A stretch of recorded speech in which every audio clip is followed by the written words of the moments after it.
his mic.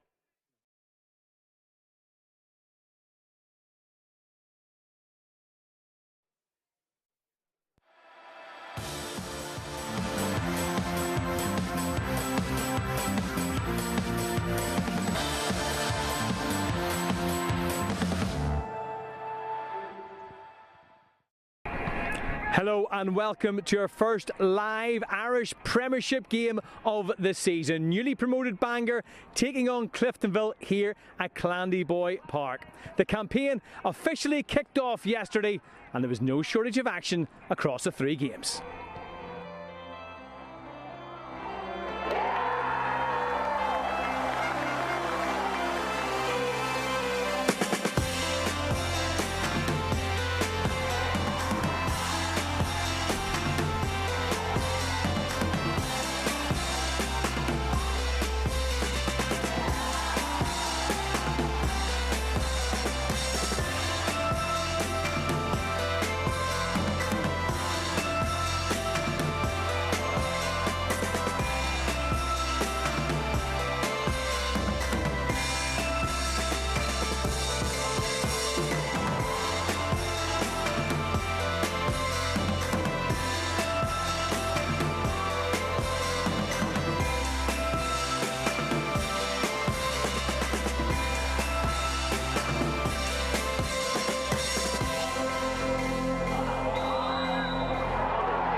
Plenty of drama and excitement in those fixtures. We're hoping for more of that this afternoon before the game. I caught up with both camps.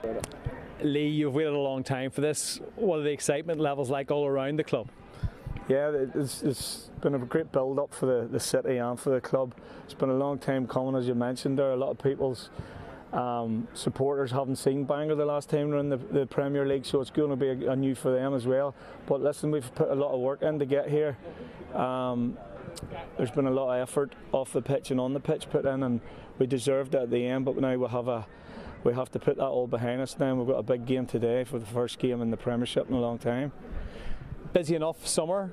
Quite a few very experienced additions to the squad, some involved today, some not. What are your expectations for the season overall?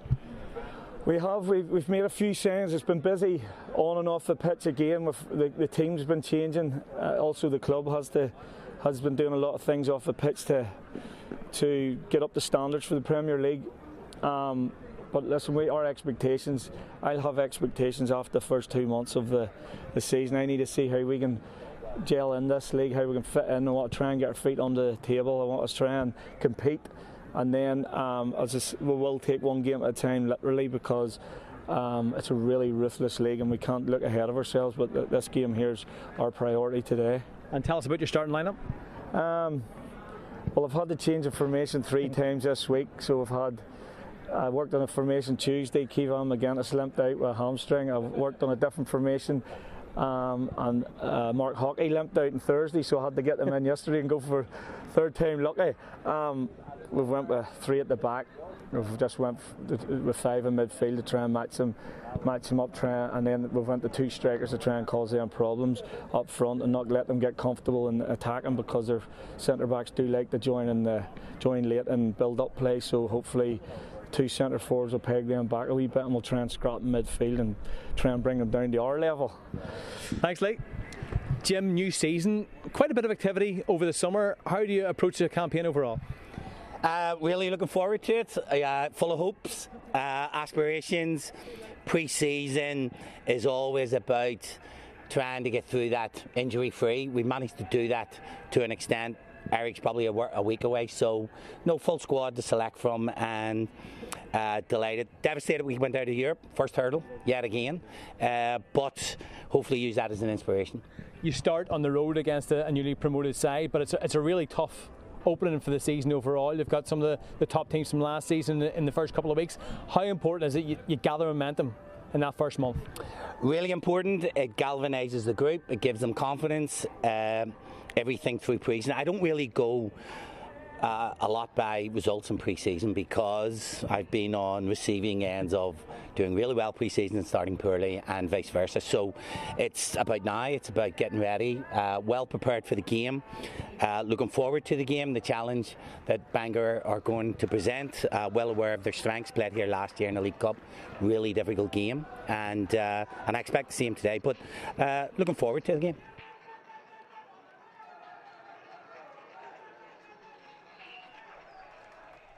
The wait is almost over for Bangor fans. 16 years since their last game in the top tier. A new season and a new start. And there's a real feel-good factor all around the ground. Cliftonville, though, will hope to steal the party. Hopefully we will get an opportunity to have a look at the two teams as kickoff approaches. Only a couple of minutes away now. Bangor, so impressive last season in the championship. And Lee Feeney has kept faith with a lot of the players who got them promoted. Gareth Dean has plenty of experience with the likes of Linfield, Glenavon and Coleraine. While new faces Harry Lynch and Stephen McGuinness also start, Arthurs and Cushney are a handful up front.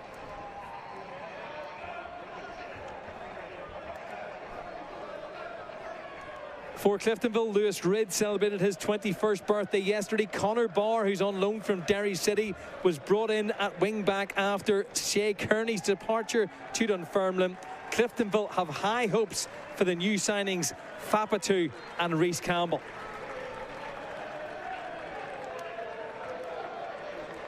Tim Marshall is a man in the middle for this one.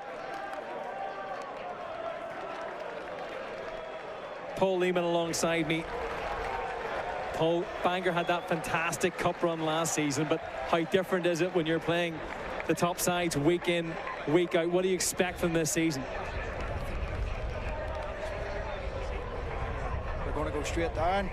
Haven't come up from the championship, but you know, I think it's a massive test for them. As you mentioned, they've been loyal to so many of their players. It's a test for them now, week in, week out.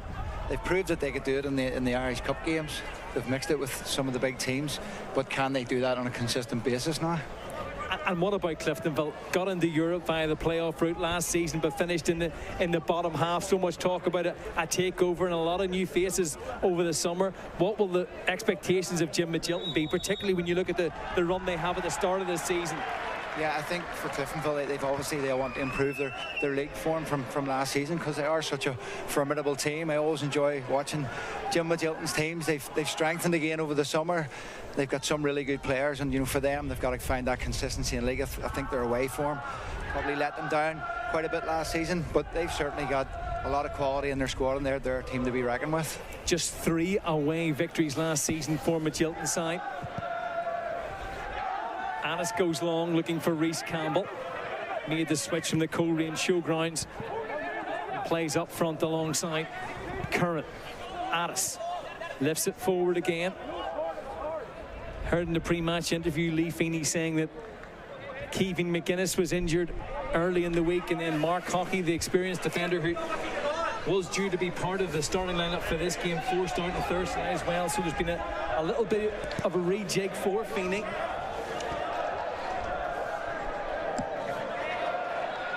First opportunity for the home side to really threaten. Cut out by Wilson. He's someone who they brought in with loads of experience. He's won league championships at Linfield, and he will be a loss for them today. But it's an opportunity for someone like young Harry Lynch to step in the back three for Bangor. He's a player that is highly thought of. Cushney and Arthurs have scored plenty of goals over the last number of seasons. Will they be as much of a threat in the top league? Yeah, I think Ben Arthurs, he's a proven goal scorer here at Bangor. He's done it in some of the big games. We've watched him in the Irish Cup. He was sought after by a lot of the Premier teams. Now's his opportunity. Again, he's been loyal to Bangor. Now's his opportunity to play at the top level. And, you know, can he score goals at this level? I think he can. He's a real handful. As Conor Barr, just 19 years old, the Northern Ireland Youth International, had a stint in the second half of the campaign at Ballymena, landed last season on loan from Derry City. Comes in for the full season at Solitude this campaign.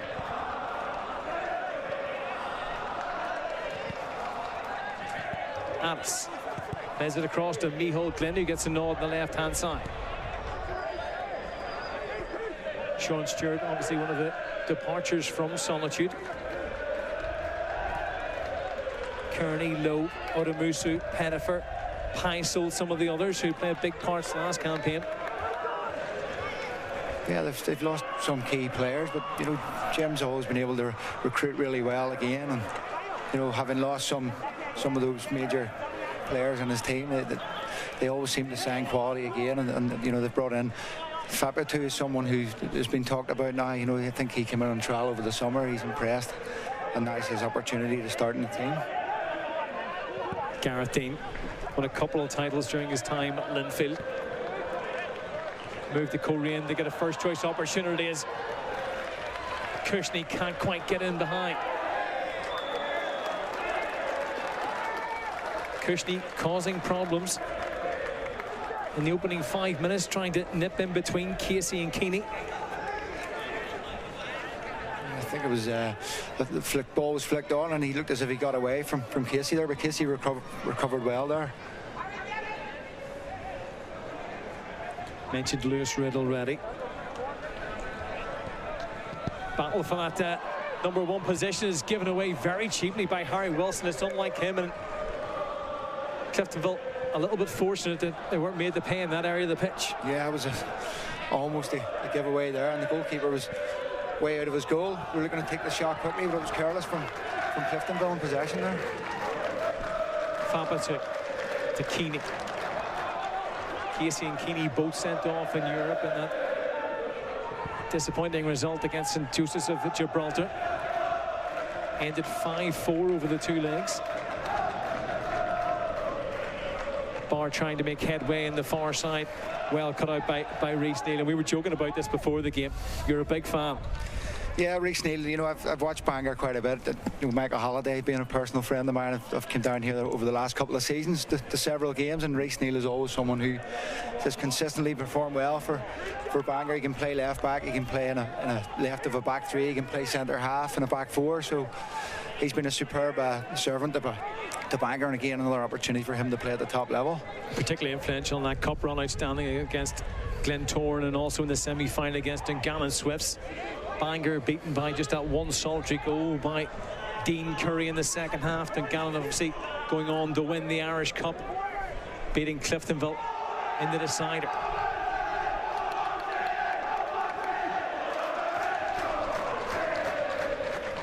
Keeney to Casey, asking a lot of Glynn on this near side. Yeah, the first 5 minutes or so, as you'd probably expect, Cliftonville having more of the ball. Bangor happy to sit off and let them have it there, and on that occasion it's an overhead pass, but I would expect Cliftonville to, you know, to have the lion's share of possession in this game. You know, it's the way that Jim likes to play. They build the play up really well, they're comfortable on the ball, and Bangor would maybe be looking to sit in and maybe hit them on the break. Bangor's last win over Cliftonville was on New Year's Day in 1996, a 3-2 victory at Clandy Park. Dean just about manages to get it away under pressure from Campbell. Breaks nicely to Hassan. Interesting that Lee Feeney is stuck with that midfield trio of Mulvena, Hassan and Harrison. So good in the championship last season. Yeah, I think what they do is they give you a tremendous work rate in there. Certainly Harrison, a player who never stops running, and midfield's obviously a key area with Cliftonville so strong in there as well. Fapatu's off the pitch right now, seemed to collide with the advertising reporting. Referee stopping proceedings just to make sure he's okay over there. Obviously a very tight stadium here at Clandeboy Park. Whispers when you speak to anyone at Cliftonville about Fapatu, they feel he can be a real asset this season. He's impressed in training. He started the game well. You know, it's early in the game, but he's looking to get on the ball. He's got some nice touches. Here he is again. Good footwork to get past Hassan, I think it was, but Bangor recover well. Heel comes deep. Scored one of the goals in that playoff victory over Coleraine at the showgrounds last May. Johnny Ants to Keeney. Casey had that horrible injury in the cup final 2 years ago. Spent the first half of last campaign on the sidelines, but has come back in and has remained first choice under Magilton. It's a pass he tried a moment ago. He's attempted it again, and it's had the same result, Paul. Yeah, same result. Unfortunately, you can see they're being very patient in their build-up. Cliftonville waiting for the right opportunity. It was actually on there for Mihal Glenn. There was space on the left-hand side, but unfortunately for Casey, he's overhit the pass. But it's something that they're looking to do early in this game. This is a look at the incident a moment ago with Fapatu. It's just a little nudge there in the back, and it was Mulvanna with the afters. Yeah, and he collides with the advertising board, but luckily he's okay. Mulvanna, a player who played for Cliftonville at youth level, but didn't actually make a first-team appearance. Clipped forward by Barr, looking for the run of Curran. McGuinness tries to marshal out of the play, and then Reece Neal hammers it clear. It's a fairly windy afternoon here at Clandeboy Park. Doesn't appear to be having too much of an influence in the game. Heel to Glenn. Good pass to find Campbell. Picked up by Heel again. Options in the middle. One of them is Campbell. Colerane's second top scorer last season. Heel lifts it in towards the back post area, and it's headed just wide by Barr. It's good play from Cliftonville. Again, Rory Hale, who's the key man for them, he's getting involved further up the pitch that time. Nice little piece of play between him and Reece Campbell. You see it here. Hale, just nice little link up with Reece Campbell. The ball comes back out. He puts a decent delivery into the box. And you mentioned the wind there earlier. I think the wind just caught that one, and he just couldn't get enough purchase on it. Do you think Reece Campbell's a good fit for Cliftonville? Yeah, I think so. He's a player of real quality. Scored goals, gets assists, and he could be a good addition for this Cliftonville squad. Hassan across to Mulvanna. Now it's back with Neal.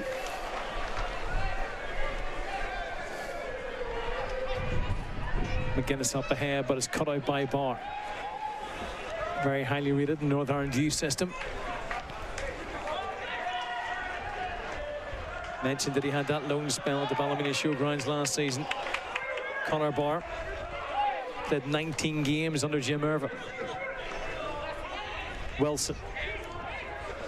Bit of a stop-start campaign for him after he linked up with the North Belfast club. Had a couple of injuries, but there's no doubting Harry Wilson's quality.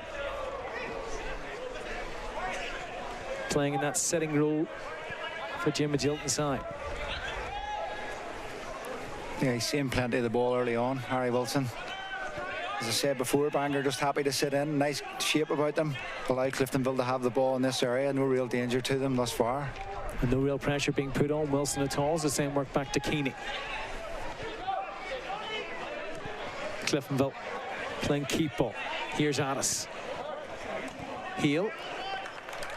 Can't link up with a teammate, but it's the first corner kick of the game.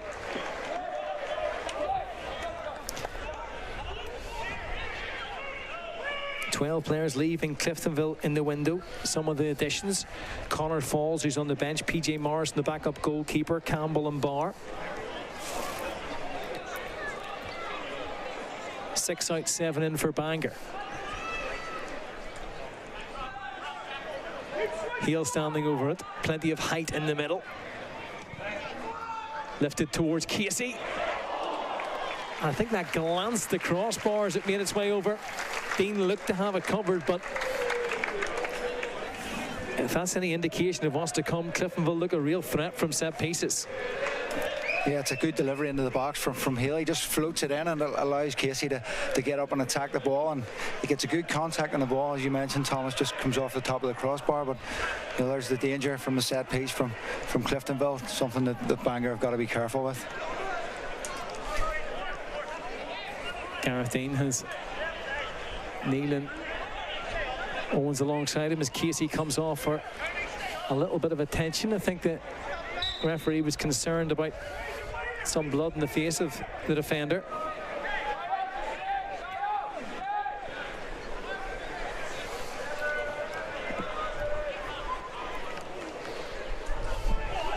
Heel.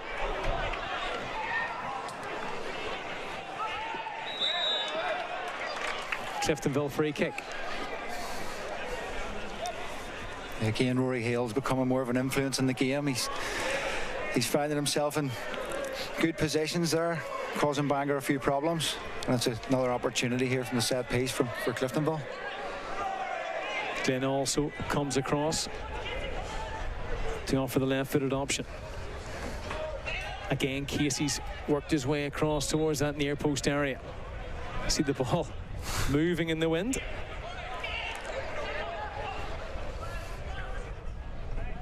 As Heel lifts it in. And it's cut out by Arthurs in the end, just as it looked like Kern was winding up to tap it in. Yeah, he does well. Ben Arthurs there, he reads the ball the whole way, and he had to. Awkward one to deal with. Yeah, it's an awkward one going towards his own goal. Puts it away for the corner. Cliftonville defeated Bangor in the League Cup last season. Ryan Corrigan with the only goal of that game. Cliftonville going on to win the competition. Heel plays it in. Another tester for the Bangor backline is headed away by Owens. Lifted in once more by Addis. Curran this time a little bit too eager to get there and was finding the defender. Yeah, it's a good little spell for Cliftonville, putting Bangor under more and more pressure. Taken short once more. Home side looking to play out from the back. Neil. Tester for Keeney, who slipped. Bangor could be in here. Arthurs bearing down in goal, and it was Casey, I think, who got the vital touch. Big opportunity for the home side, and it was exactly who you would want to be in that position. How will that buoy Bangor? Yeah, it's a big opportunity for Bangor, isn't it? I thought there was maybe a little foul in the build-up from Arthurs. You know, I think it was Keeney was maybe on the back foot, and he seemed to get a little nudge on him, put him off balance. But it was a great recovery defensively from Cliftonville, but there we see the threat from Ben Arthurs. Yes, Arthurs was bearing down on Ridd's goal, but Casey's touch vital. It's a couple of important interceptions already from Casey, isn't it? Campbell. He's also hit the bar at the other end. Yeah, when you think about, you know, how much of the ball Cliftonville have had. I know it's early in the game, but their Bangor show that threat. And it's not just the footballing threat, if you like. Physically, you know that Cushy and Arthurs are going to keep the two defenders or three defenders in Cliftonville's case busy throughout the afternoon. Yeah, they're a great outlet. You know, even the long ball up the Arthurs, he's going to chase everything. He's going to win the flick-ons. Glenn.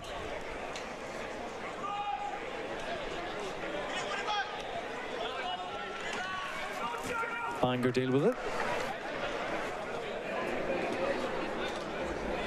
Bangor did have a good home record here last season. Lost just 3 of their 19 games. Scored plenty of goals as well. 35 and conceded 14. Yeah, I think that's going to have to be important for them again this season, Thomas, in terms of their home form. It's got to be really good. You know, the surface here, which people talk about, you know, this is it's an older 3G pitch, let's just say. But the Bangor have got to use it to their advantage. Campbell's look very bright. Glentoran away for Bangor. Next week, then it's Crusaders at home and Ballymena United away. It's such a tough opening, though, for Cliftonville. Their next game's against Coleraine at home. Then it's Larne at home. That match live in the iPlayer on Tuesday the 19th. Then they will make the trip to Windsor Park to take on David Healy's Linfield side. Again, that looks as if it's kept in play this time by Kern, as it was floated in by Addis. Wilson might have a pop himself. Well closed down, though. Bangor will have spoken about the first quarter of the game. With everything that's going on around this fixture and the excitement going into a new season, they'll have wanted to make sure that they didn't give away anything early on. Yeah, it's important for them. I'm sure Lee Feeney will have said that in his build-up. You know, keep things nice and tight early on. Yes, Cliftonville have enjoyed a lot more of the ball. They've had that effort from Casey from the set piece, but all in all, Bangor have had a good shape about them. They've been disciplined in their shape, and they've had to carry the threat themselves. Lynch closed down, but was fouled by Micheál Glynn. 3 games taking place today, scoreless in the other two. The 2 rearranged fixtures because of European involvement. Coleraine against Larne and Linfield against Dungannon Swifts, the Irish Cup winners against the league champions.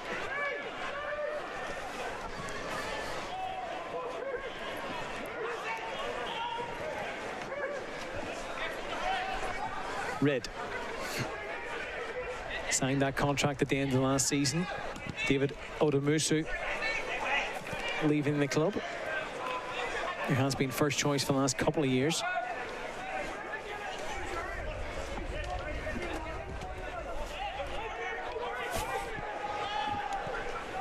Alice almost on 200 games now for Cliftonville.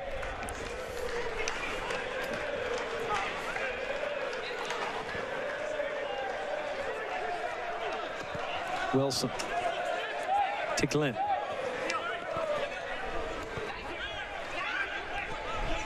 Now for the first time in this match, Cliftonville looking to slow it down. Keep a hold of possession, frustrate the opposition.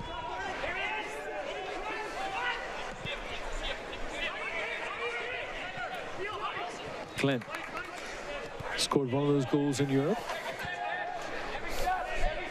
As his work back to Casey. Faba 2 closed down by 2 Bangor players, but shifts it across now to the left-hand side. Yeah, it's patient play from Cliftonville. Really comfortable in possession again, and now Bangor have turned it over. Yeah, it's been good pressure from Bangor when they have decided to try and trap the Cliftonville players. A couple of times they've almost been able to kickstart a counter-attack. That will certainly please Lee Feeney. 5 years in charge. Side have won the Steel Suns Cup, PIL and Championship during that spell. Done a great job here, Lee Feeney. 5 years in charge, and it's been a great journey for Bangor Football Club, and you know, I'm sure he'll be looking forward to this season, to putting his team up against the top sides in the division. And we talk about momentum throughout the course of a season. There's a momentum about this club, if you like. Yeah, I think, you know, look at the crowd of Bangor supporters here today as well. You know, it's not just the football side of things, it's the off the field stuff that Bangor are trying to do too. You know, people like Graham Bailey and the committee here have worked tirelessly, you know, and they're back where they want to be now, and that, you know, they dreamed about having days like this again, and it's fantastic to see the big crowd here on a Sunday afternoon and a big fixture for Bangor. Well, certainly since we arrived here a couple of hours ago, there's been a really warm welcome from everyone at the club.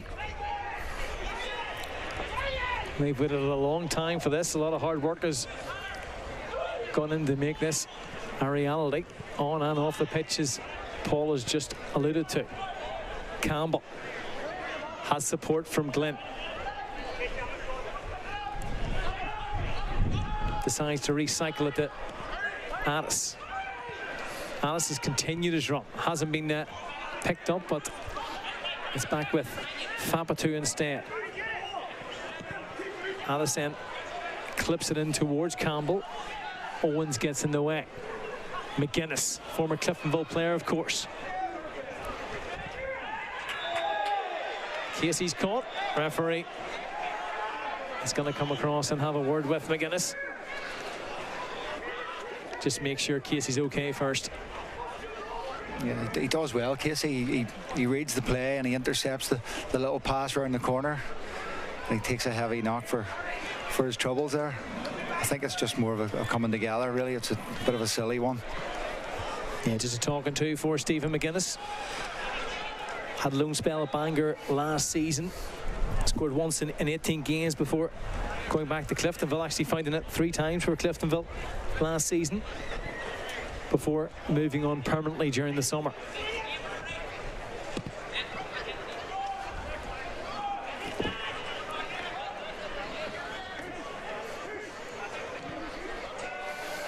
Approaching the midway point of this first half. Still scoreless here, still scoreless in all 3 of this afternoon's games. You can keep up to date with the other 2 on the BBC Sport Northern Ireland website. The action and goals as they go in. Fapatu sprays it towards Bar on the far side, and it's been something Cliftonville have tried to do on a number of occasions. Hasn't quite worked so far. Is that probably because of the conditions? Yeah, I think so. And the quality just hasn't been on the pass. But, you know, they've had a lot of the ball. And, you know, Bangor are very strong through the centre of the park. They're not allowing Cliftonville to penetrate through the centre. And as a result of that, you know, they're looking for those wide diagonal balls. And they've just, unfortunately for Cliftonville, have been overhit on too many occasions. But I think Bangor will be happy with, you know, yes, Cliftonville are having a lot of the ball, but they'll be happy with their shape, their discipline. They've limited Cliftonville really to not too many opportunities, just a set piece one. Fapatu spotted the run of Hale, who acknowledges the pass that was a little bit too close to the goalkeeper, Gareth Dean. Can I just ask you about Gareth Dean? He's a guy who's been there. He's won the trophies, obviously, during his time at Linfield. He was #1 at the likes of Coleraine and Glenavon as well. How important is it to have a really solid keeper who knows the Irish League come in? Yeah, I think that was important for Bangor, that position. Last season, Patrick Solis-Grogan on loan, didn't they, from Dungannon? Yes, who did really well here on loan, but he's a young goalkeeper. You know, he probably, at this level, he probably needs, Championship was a good learning curve for him. I don't think he's really maybe ready to be a #1 in the Premiership just yet, but he'll get there. But so I think the goalkeeping position was an important one for Bangor to cover, and Gareth Dean comes in. He's got bags of experience. You know, he's played in, you know, this league for a number of years now, and, you know, he'll be a good addition to their squad.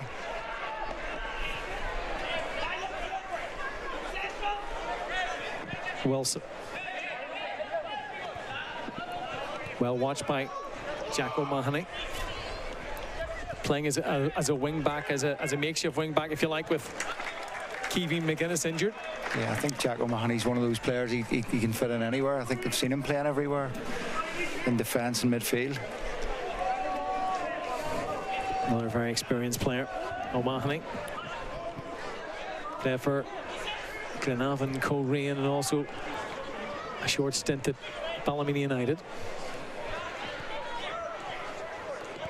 I think it's important there. I was just seeing in that last piece of play, the ball comes up to Ben Arthur. He's got to hold it up.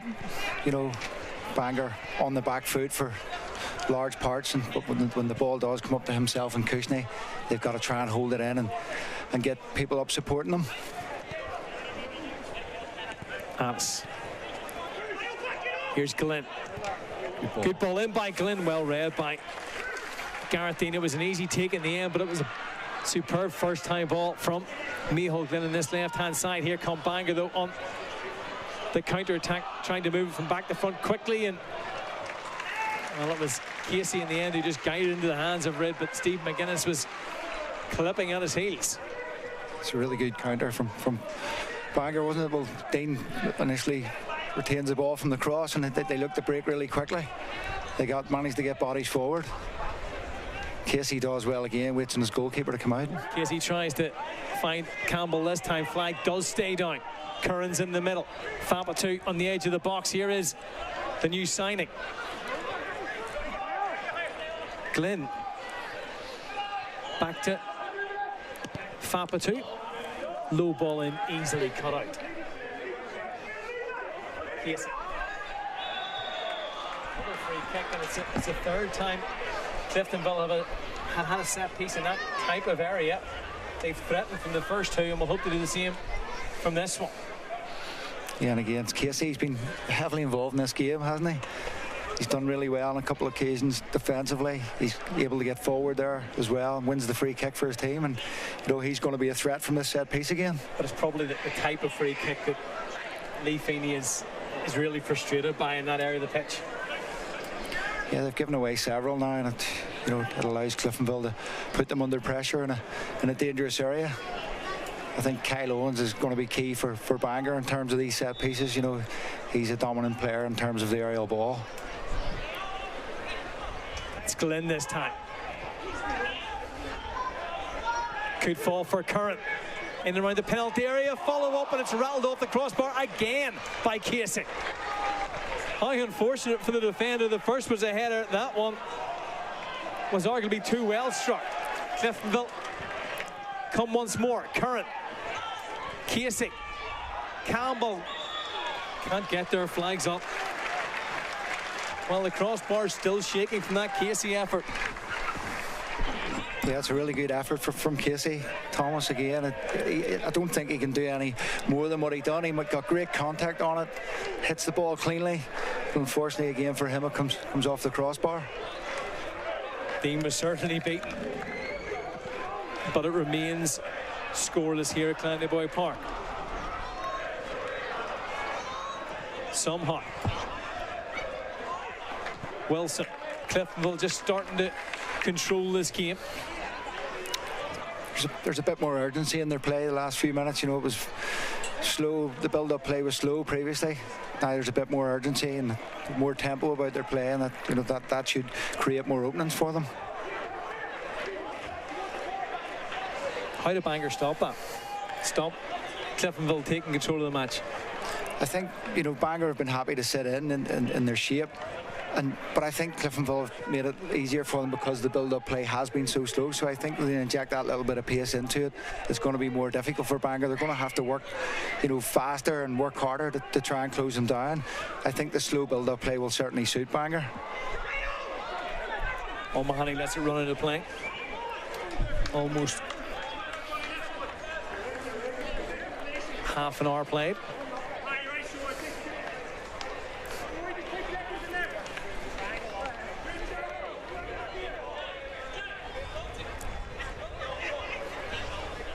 Three games yesterday. No shortage of drama at Seaview. Crusaders were 3-0 up in that game, but eventually lost 4-3 to Carrick Rangers. Check out the reaction of the Crusaders boss Declan Cadell on the BBC Sport Northern Ireland website. Really frustrated by a couple of the penalty decisions, and in particular the winner from Jack Scott in injury time. Another corner kick for Cliftonville. Ballymena United started their campaign with a 2-0 victory on the road against Glenavon, and Glentoran 1-0 winners over Portadown. If you haven't watched Donald Rock's goal, make sure you find time to. It's a stunner, the second goal from the midfielder to clinch those 3 points at Mournview.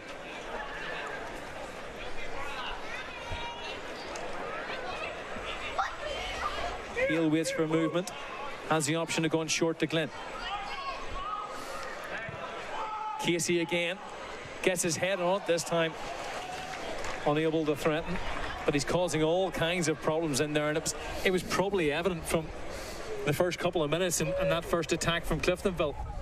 Yeah, and on that occasion there from that corner, he finds himself again in space in the box. He's proven to be Cliftonville's biggest threat so far from those set pieces, and Bangor have got to get the grips with him. They've got to maybe detail one of the bigger guys, whether it be Owens or Arthurs, to get on Casey, because he looks to be their biggest threat. Mentioned that record that Cliftonville have against Bangor. They've won 13 of the last 15. Arthurs challenges a goalkeeper. He has to adapt a little bit before hammering it out for a throw-in. He looks across to the referee, Tim Marshall, who said he didn't see anything wrong with it. Yeah, I think Arthur's got every right to go for that there. The goalkeeper does well in the end. He's almost outside of the box, isn't he? And he just puts the ball out with his hand and clears the danger. Arthur's has been prolific. He's only 27 years old. over 150 goals since joining from Linfield. 26 last season. In his 8th season here, he's the only player in the Bangor squad to have been there from the victory in the Ballymena and Provincial League onto the PAL and then the Championship.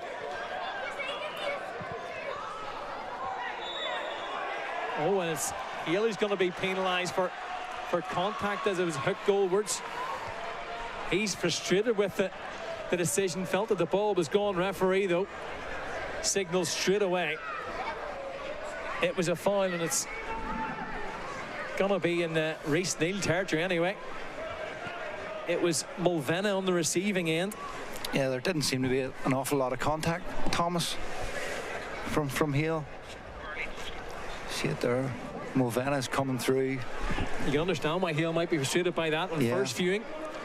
Not a lot of contact, so if anything comes of this, he won't be happy. Well, it's tailor-made for Neil, but I think it's Mulvenna also lurking.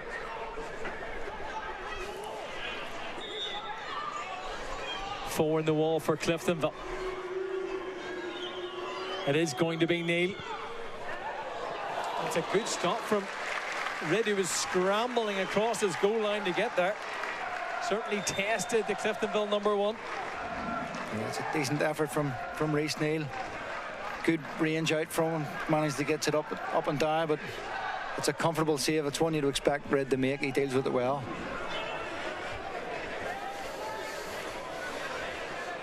Bangor have played without the ball for a lot of this game. Now they've got their first corner kick of the match. Neil plays it in. Alice deals with the first ball. Fapatu lashes it forward, and it should run through to Gareth Dean.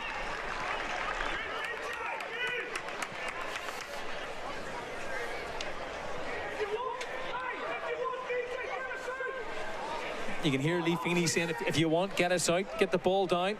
Yeah, he's just decide to go long with all that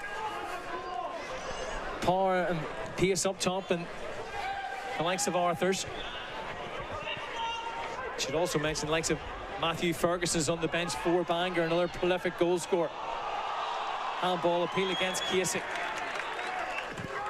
Not given by Tim Marshall. Ryan Kern lets it run, but the one's taking no chances. That's old school. Yep. Again, Casey did well just before that, didn't he? There was a little shout for the handball, but he does well again. Kushney and Arthur's, causing problems there when the ball comes up long, but Casey dealt with it really well. He's had a super game so far in the first half. Very unlucky not to score as well. Twice tonight by the woodwork. Little drag back, and it's a soft enough one for Bangor to concede. Hassan penalised. Yeah, again, it's giving away free kicks in these areas where Cliftonville have been a real threat from. It'll be something that Lee Finney will have to address. Certainly it'll be something he'll say at half-time.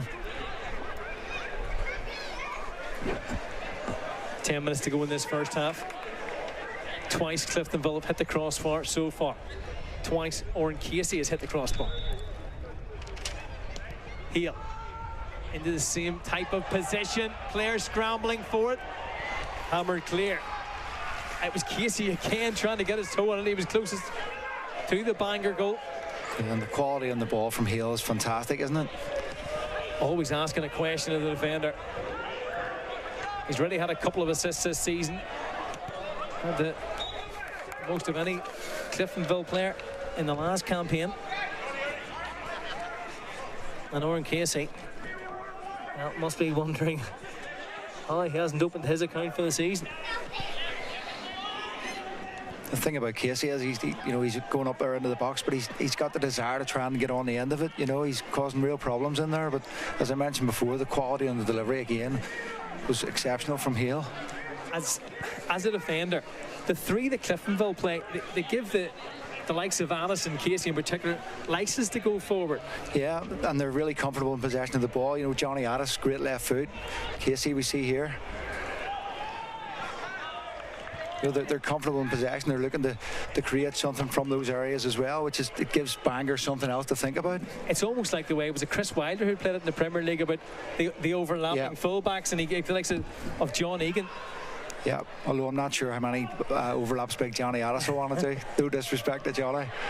Fantastic player. There's a look back at that opportunity.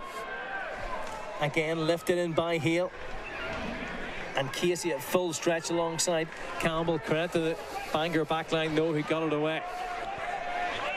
And are still very much in this game. Cliftonville have had the better opportunities in this first half. Ben Arthur's probably with the best one for Cliftonville, but it was actually Casey who was backtracking and managed to get his toe to it just as Arthur's was winding up to try and threaten Lewis Ridd's goal. That's a good ball inside towards Campbell, but it's cut out by Hassan. It's really good there from Hassan. Campbell could have been in behind there. Cliftonville looking for that killer pass in behind, but Hassan did really well just to intercept. Working tremendously hard, that midfield trio for Bangor.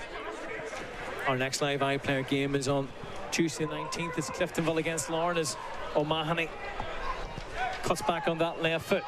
Oh, it almost worked out between Arthurs and Cushney, and then it certainly was read at full stretch trying to get something on that. It was Harrison, a player that you've already mentioned. He was third top scorer here last season, almost in double figures, fell to him right on the edge of the box on the outside of his right foot. Certainly dipping. It's just set up lovely for him. It was inviting for Harrison. Gets good contact on the ball, and you know the keeper's moving, and the keeper senses the danger that could be close, and it wasn't too far away. Nice triangle of passes, doesn't quite work out with the ball to Harrison though, when it's Fapatu charging forward. Had only one thing in his mind, closed down though. Mentioned the fact that he played a couple of games for Derby County, having come through the Arsenal Academy. Spent time in the Derby County youth system as well. Came in on trial and was awarded with that 2-year deal. Yeah, he's shown some nice touches on the ball. He's comfortable in possession. On that occasion, I think maybe it was just too much. I think he made the wrong decision there. He's just got to move the ball and look for maybe a 1-2 on the edge of the box there. Mulvanna closed down by Barr.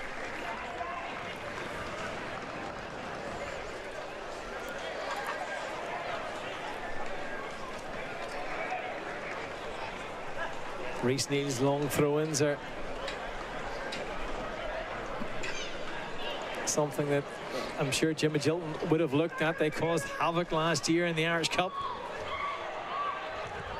Can't manage to find Arthurs, and I suppose particularly here it's such a tight stadium that it's any throw-in almost in the opposition half is an attempt to try and launch an attack, as we're about to see. Arthurs does get the flick on. Harrison had O'Mahony just outside. Lynch's ball in. One in the air. Harrison's underneath it. Who's he going to fall to? Not necessarily dealt with by Cliftonville, and there's going to be another free kick, and this time it's Casey, and it was a little bit too obvious. Had his arms wrapped around Arthurs. He's never going to get away with that one, is he? Right in front of the referee, and a dangerous position now for Bangor. You know, 5 or 6 minutes before half time. Well, it was Neal from the first free kick. This one certainly looks to set up for the right foot of Mulvanna. Kyle Owens is also making his way forward.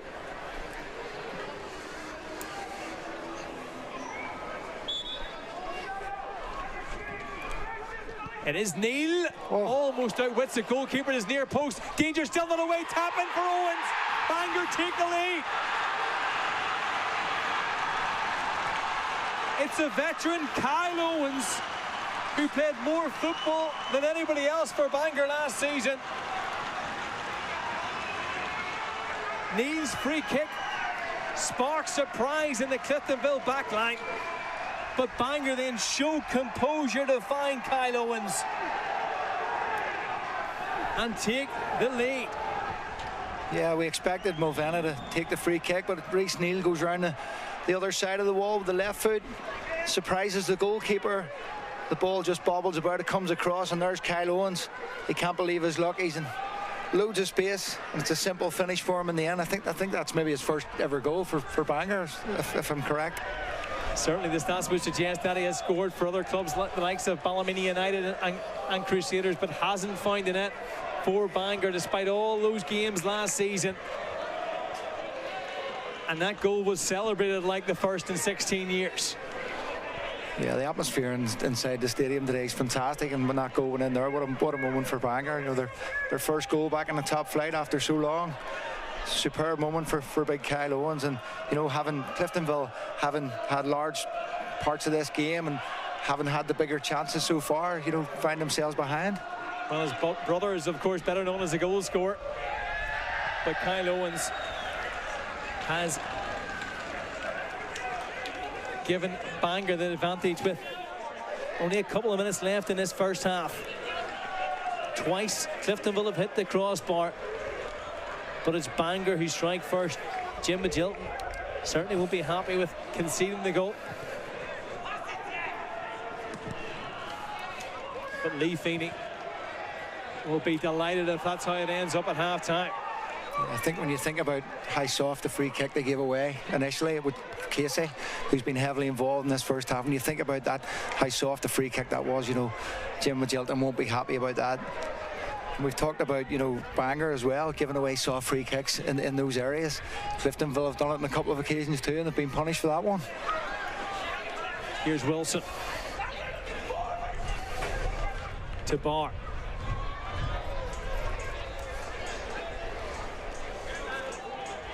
Owens had the chicken celebration afterwards.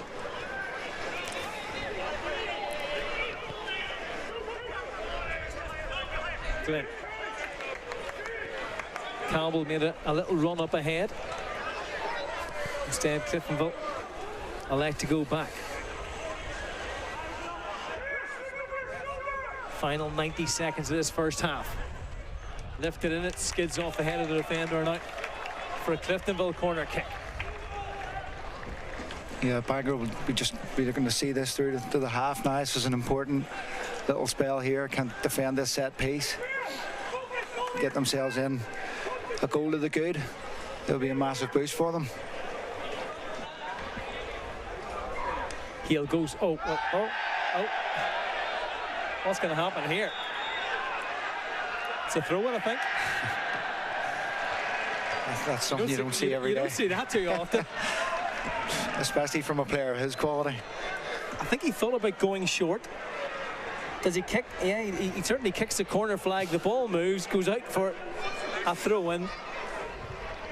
Yeah, there's a good chance we'll see that one over and over again.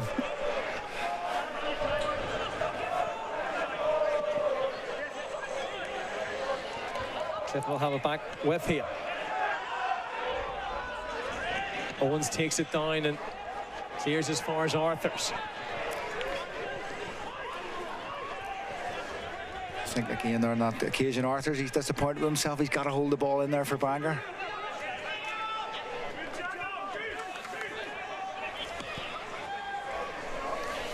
Two minutes of additional time at the end of the 45. Bangor have not won a top-tier game since December 2008 at home. They went through the second half of that season in the league without recording a victory here at Clandy Park. They're almost halfway towards doing so. Casey will have other ideas though. Here's Barr. First time ball in by Casey, had too much on it.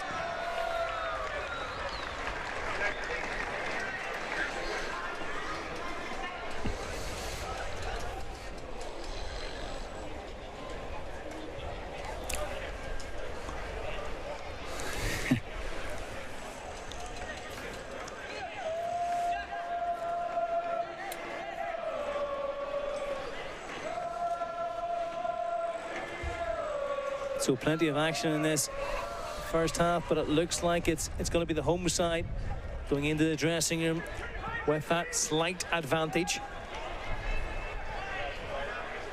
flicked on by Arthurs towards Kushnick. Away by Wilson. Linfield have had a goal disallowed in their game against Dungannon Swift, still 0-0 in that match at Windsor Park. It's also scoreless between Coleraine and Larne in the other 3 o'clock game. So the only goal so far that has been scored in the trio of matches today, Kyle Owen's strike, which separates these two teams right now. Final few seconds of the first half. Owens preparing to take the free kick. Scored 5 goals last season for Bangor, and he scored the all-important one in the opening 45 minutes here. Bangor with the advantage. Cliftonville had plenty of opportunities themselves to score, were denied by the woodwork on 2 occasions. We'll look back at those moments in a minute. But going into the dressing room at Clandyboy Park, it's number 5 Kyle Owen's goal that separates these two sides in their season opener.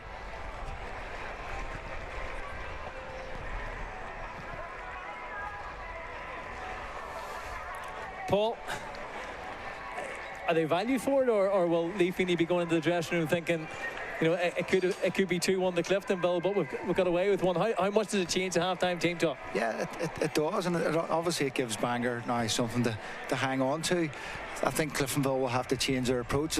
They've had a lot of the ball, but a lot of the build-up play has been really slow and labour, whereas I think now they're chasing the game. They've got to introduce a faster tempo to their play and try and pull Bangor out of position to try and find more spaces in behind them and create more opportunities. The main opportunities so far for Cliftonville have come from set pieces, nothing really clear-cut from open play. Well, let's look back at the best of the action from that first half. I think that Casey effort just glanced across bars. Dean looked to have it covered. That was early on. This was the next attempt from centre half. Kern involved, and then Casey rattling the crossbar with that well-struck effort. It was all Cliftonville at that point, just a one effort really from Bangor, and Arthur's Reece Neal had a decent free kick as well. This is another Casey chance, lunging forward. He could have had a hat-trick in this first half. There he is trying to get on the end of Heal's free kick. But Casey also involved then in the free kick that led to Bangor's goal. Yeah, he'll be disappointed with that, you know, giving away such a soft free kick. And can he have any complaints? No, I don't think he can. And then, you know, Reece Neal, the element of surprise, goes around the outside of the wall, and the ball comes back to Kyle Owens for a simple finish. And I think I said he hadn't scored for Bangor, but he has. He scored a few, so apologies to Kyle for that. But what a big moment for him and a great moment for Bangor. They're going in now at half-time with a goal to the good, and you know, their setup and their system has been really good for them. They've worked really hard to try and frustrate Cliftonville, but I expect Cliftonville, you know, have to show more urgency in their play, really take the game to Bangor. But Bangor always have that threat on the break with the likes of Arthurs and Kushney, and they've got willing runners from the midfield. Work to do for Cliftonville in this second half. So far, so good though for Bangor. At half-time at Clandyboy Park, it is Bangor 1, Cliftonville 0. We'll be back with the second half very soon.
Opening live action in the Irish Premiership and the BBC iPlayer this season. Joe Gormley on for the second half here, replacing Harry Wilson at half-time. If you're just joining us, Kyle Owen's goal separates the sides at the interval. Cliftonville hit the bar twice in that first half, had the bulk of possession and the opportunities, but it was a Kyle Owen's effort that has given the newly promoted side the advantage at half-time. One switch at the interval for Jim Magilton, replacing the midfielder Wilson with Joe Gormley. And Paul, it's obviously going to change the shape. Yeah, I think Fabatu will maybe sit in the deeper position where Wilson was playing, and Campbell's dropped a little bit deeper. He was playing up through the middle with Curran. He'll drop a little bit deeper, and it'll leave Curran and Gormley through the middle. They'll be looking for Campbell to get up and support them as much as possible, give them the extra body up front, and you know they've got to. Certainly in open play, they've got to try and create more and put Bangor under more pressure in terms of open play. They haven't really been able to penetrate through the middle. Gormley scored 8 times against Bangor down through the years. Here. Still scoreless in the other 2 games at half-time in the Irish Premiership. Linfield against Dungannon Swifts. Lauren taking on Coleraine. Lauren did well initially. McGuinness felt there was an infringement there. It's right in front of the assistant referee, who was unmoved. He gets into a good area there, Bar, but just the final ball lets him down. That body's in the box. Cliftonville there as well. What will Jim Magilton have said in the dressing room? I think certainly don't give away silly free kicks for one. That was the Achilles heel for the goal, but certainly I think they need to inject better tempo into their play. A lot of the build-up plays been slow and laboured, and that allows Bangor then to sit in the shape, keep their discipline, frustrate Cliftonville. Whereas if they've more tempo in their play, move Bangor around a little bit more, it'll create more openings for them. So that little injection of pace, take more chances, mix it up, play some direct balls as well. Now with Gormley up through the middle as well, they've got that potent goal threat as well. Keeney. Across to Casey. We mentioned it a lot in the first half, just how much time Cliftonville had on the ball, is that both Arthurs and Fabatu need attention after a clash of heads.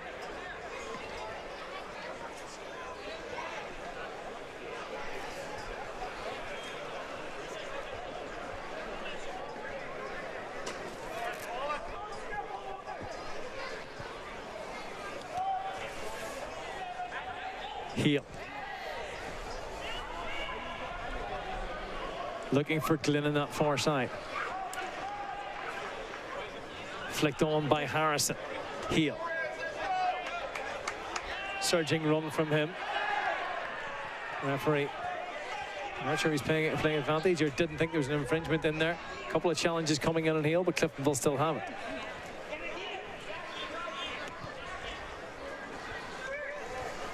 Pass doesn't find its intended target in Campbell. Here is Arthurs. 3-on-3 momentarily for Bangor. Nobody's picking up Mulvenna in the middle. Plenty forward here is towards Mulvenna, just over his head. Fire goers by McGuinness, who can't keep it down. But just for a moment there was a player over an attack for Bangor. Yeah, Bangor again, when they win the ball's turned over. They get bodies forward quickly. Arthurs does well, holds the play up well, waits for the support, and Bangor have that opportunity with the cross on the right hand side. It wasn't a great delivery, but again they show they have that threat on the break. Fabatu. Back to Addis. Heel, the skipper, comes deep to collect. Casey certainly had an eventful opening 45 minutes. Linking up well with Barr. Casey again, trying to direct it inside towards Kern and away by Owens. Yeah, it's good from Casey again, taking chances, not afraid to push forward. And I think Cliftonville are going to have to do that. A little bit more pace in Cliftonville's playing.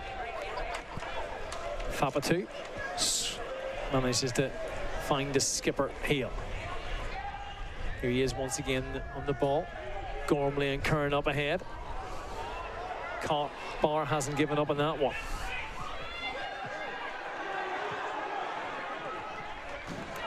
Good tracking back from Cushney, though, to get there just ahead of Casey. Fampa to Casey. Bangor have to be worried about not getting too deep. Everyone inside the Bangor half now, apart from Red. Gormley's made the run. Gets her ahead of Kyle Owens, and it was Glenn he was trying to link up with. Another corner for Cliftonville, and certainly it's more direct, it's more purposeful from Cliftonville when they get on the ball in the second half. Gormley's that man who's looking to make the run on the shoulder of the last defender there. So it's a different element of their play. Glenn looks for Casey. There's actually Reece Campbell alongside him. Here he is on the ball. Two in the middle still. Good trickery from Campbell. Good defending from Owens, though, the goal scorer. Back in again by Casey. Addis can't get there. Curran can. Cliftonville are level. Bangor felt there was an infringement in there, but it has been given. Ryan Curran at the back post. It's a lovely ball in by Casey. And Curran grabs his second of the season, having scored in Europe. Yeah, it's been better from Cliftonville, hasn't it? Good little spell for them, putting Bangor under all sorts of pressure. When the ball came in, I just expected the goalkeeper to come and claim it. They're looking for a foul on him. It's Addis closest to the goalkeeper. There's certainly contact on the goalkeeper. For me, there's certainly contact on the goalkeeper. You could argue that he's got to come be stronger and just clear what's in front of him, but there's certainly contact on the goalkeeper. He feels it, he goes down, and they're looking for the free kick. Two players down on the ground right now, and Bangor are going to have a free kick. It's Arthurs who's back up again, and there's some concern over Casey, I think, who is now getting medical attention. Here's another look at the equaliser. Bundled over the line by Curran, but it was a challenge of Addis just before that Bangor aren't happy about. Cliftonville, I'm sure, will say that he had every right to go for it. Yeah, you know, it's the replay angle that we've seen there. It's difficult you need to have another look at it again there, Thomas, but certainly the Bangor players were incensed. They felt that it was a foul. Dean thought it was a foul. Here it is. I think Johnny Addis, as you say, he's got every right to go up and challenge for the ball. His arms are up in the air. You could argue the goalkeeper should be stronger in that position, but there's certainly contact. He feels it. Linfield have taken the lead against Dungannon Swifts. Kieran Offord with the goal in the early stages of the second half. Cliftonville equalised in the early stages of the second half. Here at Clandyboy Park as a home team look to try and get Owens on the end of it. Cliftonville were temporarily down to 10 with Casey off the pitch, but the free kick comes to nothing. It's certainly the start of the second half that Jim Magilton and Cliftonville would have hoped for. Get themselves back into the game early in the second half, and you know, with that threat now that they have of Gormley, Curran and Campbell up there, they'll think they can create more opportunities. But as you identified early on, is it also a case of not just keeping the ball, but using it and trying to hurt the opposition, when maybe there were times in the first half when Cliftonville had plenty of possession, but were just playing out in front of Bangor? Yeah, it was easy for Bangor. They could see everything in front of them, whereas now there's a bit more urgency. They've got that threat with Gormley sort of making more direct runs. Campbell's dropped in. Oh, it's a poor pass. Can Bangor take advantage? No, it was a first-time effort from Mulvenna. He was a long way out, but Rid was in no man's territory. And a bit more composure there. Bangor could have had the lead again. Not for the first time today. Cliftonville have been a bit lax at the back, and yeah, this game never ceases to amaze, does it? You know, the Cliftonville are so much in control at the start of the second half, get themselves back into the game. It's a really careless pass from the goalkeeper, Red, and you know, they certainly get away with that one. Dean goes long. Cushney on the turn. Was there a handball? That's what Cliftonville are appealing for. It.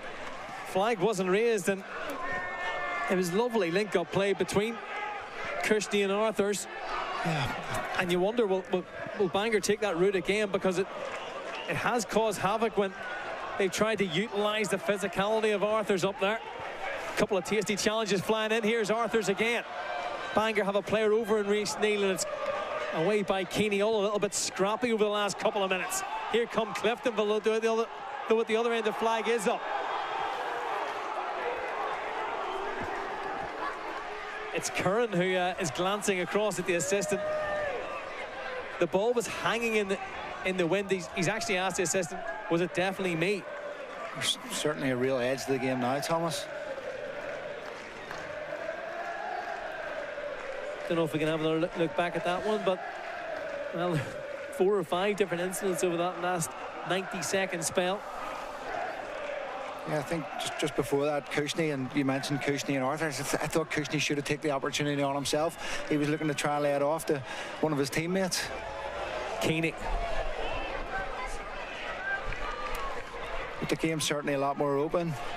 Bangor taking a few more chances. Cliftonville playing some more direct football as well, and it's made for a much better game. No way through for Mulvannon in the first attempt. Tries to pull it back. Here is Cushney. Closed down by Casey. A few half-hearted penalty appeals, none from the players though.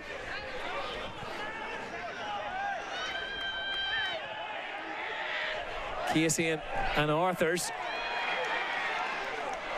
Quite a battle going on there. This time it's a Cliftonville throw-in. Yeah, it was a great block from Casey on the edge of the box there as well. You know, I criticised him for giving away the free kick, but you know, he's had some really good moments in this game. Closed Cushney down well.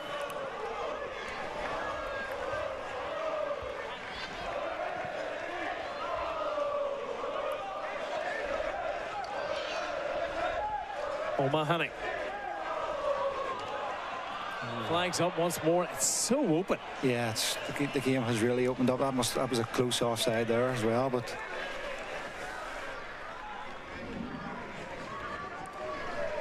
and let's look at that Linfield goal from the spot.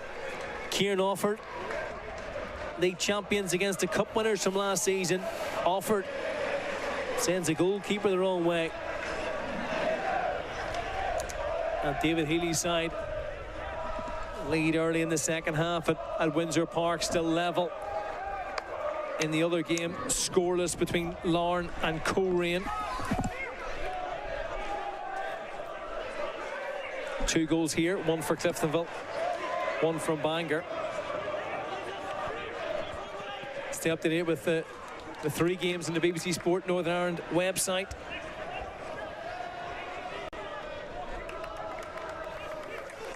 We'll bring the action when we can.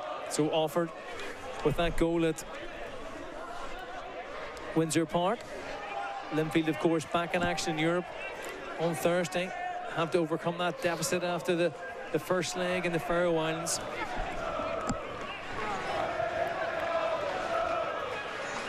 Barr falls nicely for Hassan.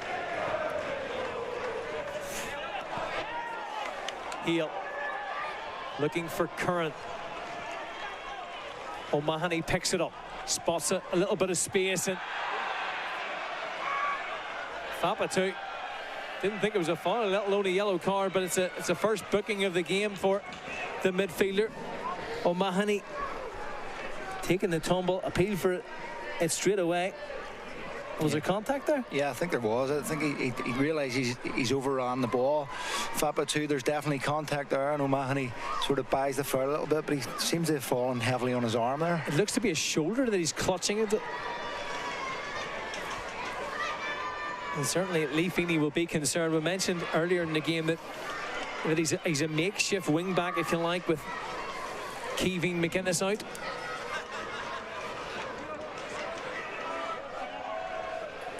Started to mention earlier on the games coming up on the BBC iPlayer and BBC Sport Tuesday 19th of August is our next game after this. We're at Solitude for Cliftonville against Larne. Then on the 29th of August, Coleraine face Linfield. What a game that is going to be, given everything that happened over the summer with a couple of Linfield players, Joel Cooper and Stephen Falling, making the move to the North Coast. Then on the 12th of September on BBC television and the iPlayer, Glentoran against Linfield. Mulvena's ball in, headed away by Fapatu this time. Addis. Neil gets there. The decision to bring on Joe Gormley for Harry Wilson, has it almost worked to Bangor's advantage around that midfield sector? Because they were outnumbered in the first half, whereas now they seem to be kind of taking control of that area, or trying to take control of that area. Yeah, I think with obviously Gormley playing up top, Campbell is playing a little bit deeper, but in essence, when Cliftonville have the ball, they've got 3 men up top, which means that they're a body lighter in midfield, and that's allowing more space for Bangor in that midfield area. And as a result, they've certainly come back into the game. They're finding more spaces, having more of the ball. O'Mahony is okay. Little bit of tricky footwork for him. McGuinness on his weaker right foot doesn't quite threaten, but a coup out for O'Mahony. Referee has a think about it and then says that it was a foul by O'Mahony on Addis. I think collectively all of Clandyboy Park wondered what was going to happen there, because the referee signalled the whistle. Bangor wanted a penalty, Cliftonville wanted a free kick, and it went the way of Jim Magilton's side. Yeah, there wasn't enough in it. Good decision from the ref. Campbell unable to link up with Curran that time.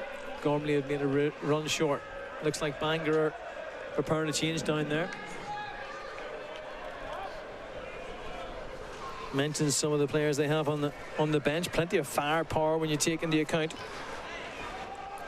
Here's the penalty claim once again. Yeah, I don't think there's enough in it. Is it? I think Johnny Addis just uses his body well. There's not enough in it for a penalty kick. Mentioned some of the firepower, the likes of Matthew Ferguson, for example. Michael Morgan, another one. Liam Burns, who came in from Linfield, very highly rated youngster, was part of David Healy's squad on a number of occasions last season. Gormley has 3 players around him, still battling for it. Ball wouldn't quite bounce for him.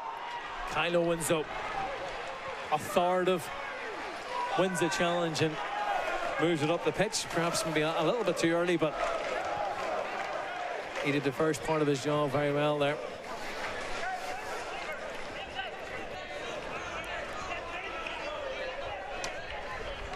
Keeney.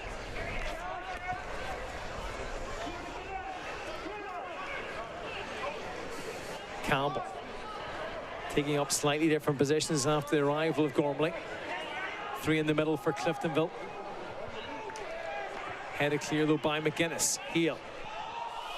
Fapatu pays for a handball against the midfielder. Campbell trying to go into that right foot. Scored a few brilliant goals last season for Coleraine. Casey then plays into the back post area, and it was into a space where Dean didn't quite know to go for it, but no Cliftonville players were attacking. Yeah, I just wonder, was that a cross-come shot from Casey there? A little bit of frustration from him.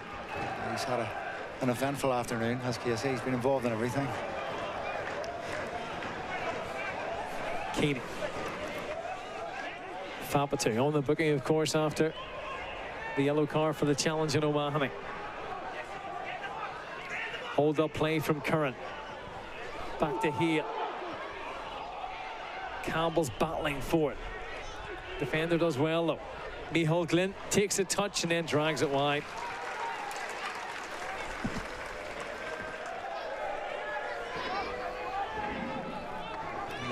He's got a sweet left foot, Micheál Glynn. Just takes a touch out of his feet. Looking to go across the goalkeeper, but just off target. He's only scored once in his 45 appearances for Cliftonville.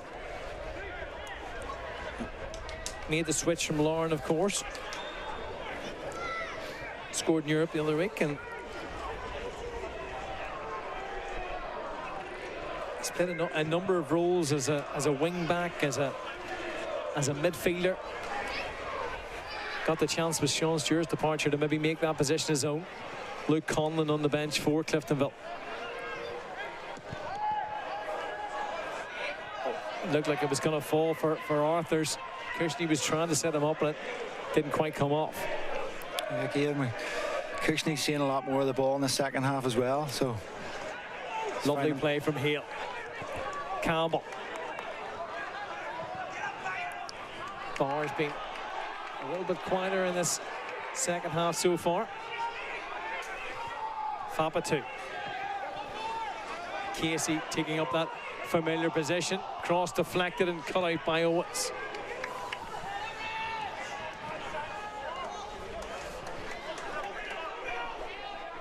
.25 minutes to go. Michael Morgan about to be introduced by Lee Feeney. Ricochets off a couple of players, and then Reece Neal wasn't taking any chances. All one-way traffic right now, though. Cliftonville trying to pin Bangor back. Casey.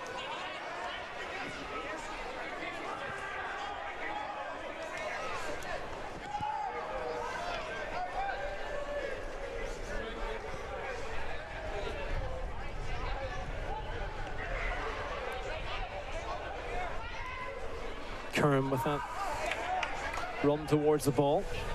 Plenty of movement as always from the striker. Edging towards 100 goals for the club. Campbell. Casey.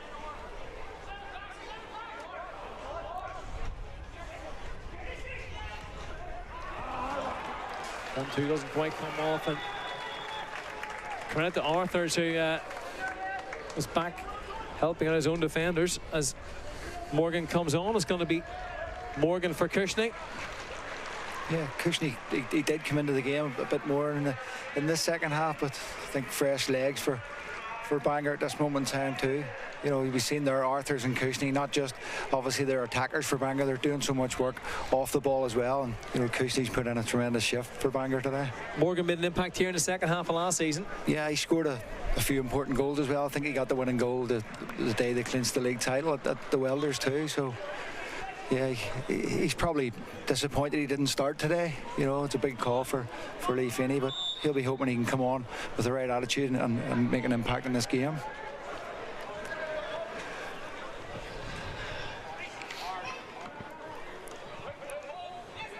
Harrison leaves it for O'Mahony. Mulvanna. This is when Bangor have looked at their best. But it's picked up by Glynn. Barr. Cliftonville have made that one change at half-time as Fapatu drifts past the challenge of Mulvanna. Glynn. Campbell. Mulvanna might well have hurt himself in the process of making that challenge. Good footwork from Glynn. Campbell with the left foot. Straight down the throat of Dean. Yeah, it's good build-up play from Cliftonville again. Patient. Campbell finds himself in a little pocket of space. Again, we know he's got that sweet strike. Looking to just shift it out of his feet, and he gets a shot on target, but it's a comfortable save for Dean. Matthew Shelton, the only Coleraine player to score more goals than Reece Campbell last season. Arthur's glancing header puts Bangor ahead again. It was a brilliant ball in from the right-hand side, but Arthur's still had a lot to do. And the top scorer from last season is up and running in the new campaign. What a header that is. Unbelievable header. Fantastic delivery into the box, but he's still got a lot of work to do, hasn't he? You know, he's coming towards the ball. He puts it into the far corner away from the goalkeeper. It's a tremendous header from Arthurs, and Cliftonville again haven't been so dominant after getting the equaliser. There we see it here. Fantastic delivery, and that's a superb header down into the corner. He's almost going away from goal, and so much of his performance this afternoon has been about his work rate, his hold-up play, and closing down defenders. That's the first real glimpse that he's had of goal. Yeah. And didn't he take it well? It's a fantastic goal, and you know we talked about it in the build-up. You know, would he score goals at this level? You know, he's got one already, and you know he's proven to be a real handful again. Glenn, Cliftonville have to come from behind once more. Addis.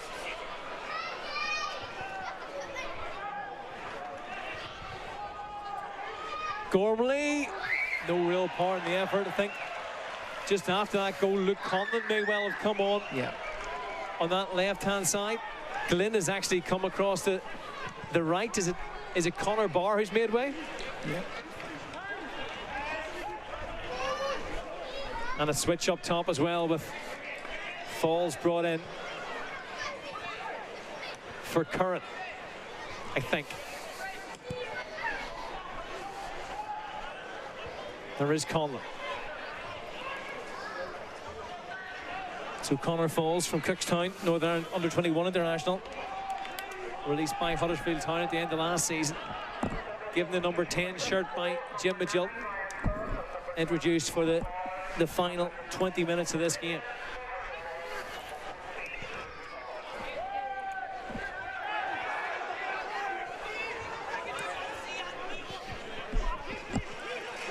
Hassett gets the better of Glynn. The final touch was off the midfielder. Addis. Space to run into. Conlon. Outside him, cut back to Campbell. Had that effort a moment ago with his left foot, left by Addis. Conlon's ball in, can't quite fall for Gormley. And here's Fapatu instead. Oh, what an effort. A stunning strike from Fapatu that again crashed off the crossbar. It's the third time Cliftonville have been denied by the woodwork, and it came from nothing. It's a fantastic effort. He just gets it out of his feet, finds a yard of space. As soon as he hit it, I thought this is in. He struck it so well. He couldn't have hit it any better. So unfortunate, it was almost two apiece, but Bangor still with that advantage. Across to Harrison, hits the face of Casey. Back in again by McGuinness, and I think the final touch was off the defender, and it's going to be a corner kick for Bangor's end-to-end stuff. Yeah, the second half's been superb, Thomas. Well, you had a 4-3 yesterday, so it's living up to the hype of your presence here alone is guaranteed goals. Yeah, and listen, credit to Bangor, you know, that for large parts Cliftonville have dominated the possession of the game, but they've stuck to their task, and you know, I think that certainly the changes to the shape in the Cliftonville team in the second half has made it a much more open game, and you know, it's been really entertaining. Liam Burns about to come on for his first Bangor appearance. He was captain at Linfield Swifts last season.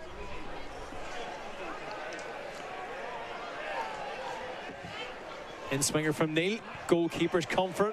Was unchallenged but still elected to punch it away. Good strength from Harrison. And Morgan unable to do anything in a tight space. Here comes that change. Burns coming on, and it's going to be Mulvena who makes way. Yeah, he's had a good game. I think that sort of the midfield of Hassan, Mulvena and Harrison have worked so hard in there for Bangor today, and he's ran himself into the ground. And young Burns is a player I'm keen to see at this level. I know him from the Linfield under-20s. Michael Galt set up, and he rates him highly, and he's got the opportunity now to show what he can do in this stage. Actually had a spell at Cliftonville growing up, played 2 first-team games for Linfield. 19 years old, Liam Burns. Another one of the summer arrivals. Casey was caught by Morgan. Referee, I don't think is going to take any further action. He's making his way across. Is there going to be a card? Yeah, there is going to be a card. It's a yellow for Morgan.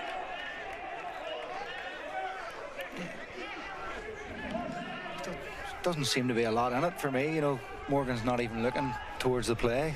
There must be some contact there. The referee's given the yellow. Campbell unable to take it down as there's a swirling breeze around Clandeboy Park. I don't think that helped him. Campbell, as he tried to control that one. Burns lifts it forward looking for Arthurs.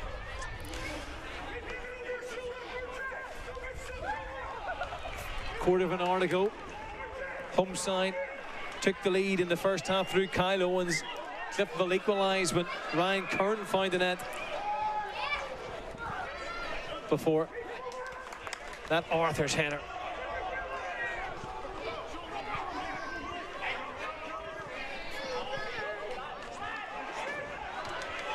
Linfield well in control now, 3-0 up. Kieran Offord with a hat-trick, a couple of quick-fire strikes after that penalty. And it looks like Linfield are going to start their campaign with a victory. Still scoreless between Coleraine and Larne in the other 3 o'clock game. Hat-trick for Offord on the opening day, made the move from Seaview to Windsor Park in January.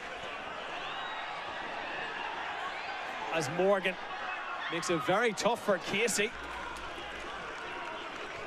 Didn't give up on that one as he closed down Red as well. I think Casey does brilliantly again, doesn't he? He's under all sorts of pressure there from Morgan.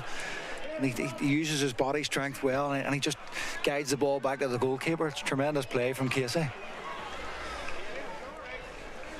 Was brought into the under-21 setup by Tommy Wright before that horrible injury in the cup final a couple of years ago. Glenn. Gormley through the middle. And he wanted it down the line instead from Glenn.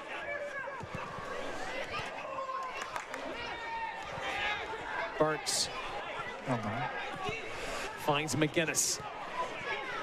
Keeney got in front of Arthurs this time.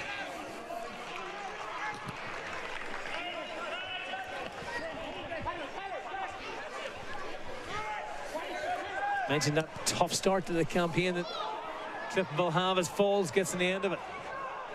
Kyle Owens for company. Still Falls. Campbell. Brilliant block from Hassan. Plenty of red shirts in the middle. And they're going to have to make do with the corner kick instead. Yeah, you just said it there. He gets a high five from his teammate Hassan. Fantastic block on the edge of the box, and he's been everywhere today. Covered all areas of the pitch. Put in a tremendous shift. You can see him there with his hands on his knees. Tracking Keeney for this corner kick. Heels ball in. Punched away by Dean. Fapatu tries to recycle it. Digs out a decent cross. Whistle sounds. And it's going to be a yellow for Casey this time for the challenge. Bangor medical team brought on as Casey becomes the second Cliftonville player to go into the referee's notebook. I think was it Arthurs with the clearing header? He maybe just collided with him after the ball went. There's been a constant threat from set pieces, Oren Casey, but wasn't given any change in that situation, as you can see. Yeah, and Kyle Owens is down as well. And Owens down just off camera, and Gareth Dean, I think is he getting a little bit of attention too? So it is Arthurs. Yeah. This is Linfield's second goal at Windsor Park. Comes from the corner kick on the right-hand side. Oh, first effort blocked. Good perseverance from David Healy's side. I think it was it Fitzpatrick or Ben Hall actually who makes that challenge in the opposition penalty area. Fell for Offord.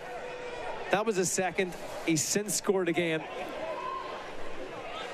And Linfield in complete control of that game.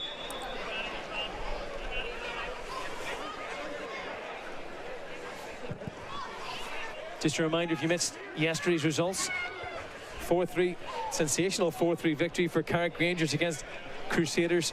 Carrick were 3-0 down in that game as Arthurs tries to threaten at the other end. Picked up by Morgan. Ballymena United were 2-0 winners against Glenavon, and Glentoran got their campaign off to a winning start thanks to Danny Amos's goal on the road at Shamrock Park.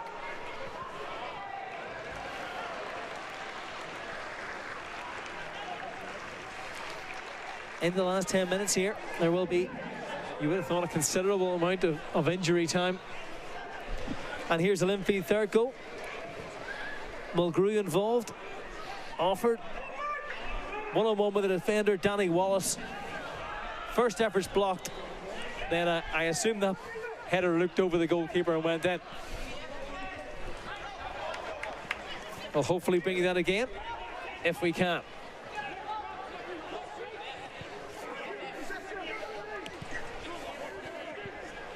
Heel. Falls. Neil doesn't just manage to clear, but manages to find his teammate Arthurs. Morgan just delays his run as Hassan and Burns come forward. Just wonder if Arthurs is feeling the effects of that earlier challenge as well. And here's another look at that. Offered third and Linfield third. Breen does well with the first effort, but then the header looping over the Dungannon Swifts goalkeeper. And Offord is leaving Windsor Park with the match ball. Ryan Corrigan about to come on for Cliftonville in place of Casey, so that's definitely going to mean a shift in shape for Jim Magilton's side. Ryan Corrigan, who actually scored the winner against Bangor last season in the League Cup, a competition that Cliftonville went on to win, comes on for the remainder of this afternoon's game. Neil. Arthurs, two players around him, still managed to lift it in towards the danger area, but it's an opportunity for Gorman at the other end. Cross comes Owens, Falls is in the middle. So too Corrigan, the new arrival. Cross doesn't quite make it that far. Danger still not away though. Falls. Back to Kappa 2, and whistle sounds for a challenge on a Bangor player just in the edge of his box. I think it's Reece Neal. And you can probably hear the groans from the Cliftonville supporters who felt that they had the opposition on the ropes, but it's Neal who was brave in the challenge. Yeah, he just clears the ball. The referee takes his time, doesn't he, before he makes a decision. There didn't seem to be a lot of contact in it for me. Certainly from that angle, you would have thought that, but free kick goes away of the home side. And right now, the game is going the way of the home side. 2-1 ahead. With 7 minutes of normal time remaining. Just a reminder, you have to go all the way back to January 2009 for the last time that Bangor won a top-tier game. They haven't won here at Clandyboy Park since 2008. Here's Conlon. Corrigan. Conlon's continued his run. Gormley in the middle. He was the intended target, but Reece Neal read it very well. Throw in taken quickly. Addis. Neal again.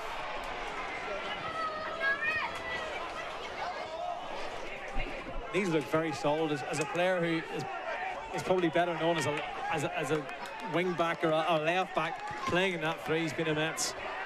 Yeah, another solid game from him. Falls. Glenn. 3 Cliftonville players in around the penalty area, but ball hasn't made that far yet. Campbell to Falls, trying to go on that left foot. Cross doesn't beat the first man though. Jim Magilton demanding more from his players. wants the ball to go into the box. Glenn skips past Arthurs. Inside the Falls. Cross comes Reece Neal. Does his job. Ushers it out of play. Good defending again from Reece Neal, and you can see the frustration from Cliftonville and Jim Magilton. They're working the ball into some good areas, but the crosses into the box have been pretty poor and have been easy for Bangor to deal with. People like Reece Neal and Kyle Owens putting their head on the end of things, and I think that's going to be the pattern for the final minutes of this game. Things don't get any easier for Cliftonville when you take into account they've got Coleraine, Larne and Linfield next. Really tricky start to the campaign.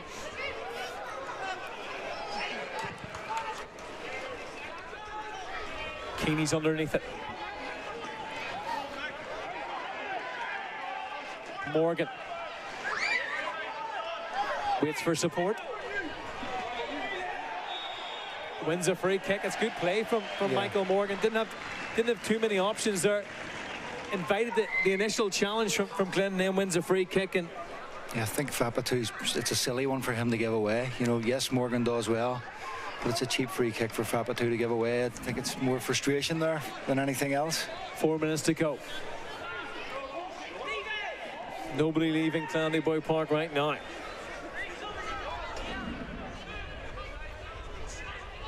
Burns and McGuinness standing over. 4 in the middle. Morgan! A third for Bangor, and that should secure all 3 points. Another top-class delivery. Another fine finish. And the wait for that first victory in the top tier in 16 years is almost over. They stunned Glentoran in the cup here last season. It looks like they're going to kick off their campaign with a victory here in their season opener. Yeah, and again, it's a fantastic delivery into the box. I think it's from Burns. Morgan gets across his man and just glances it in, down into the far corner. Another fantastic goal for Bangor. And a great day for them. Back in the top flight. And we talked about Morgan. He'd probably be disappointed not to start the game, but certainly he's come on.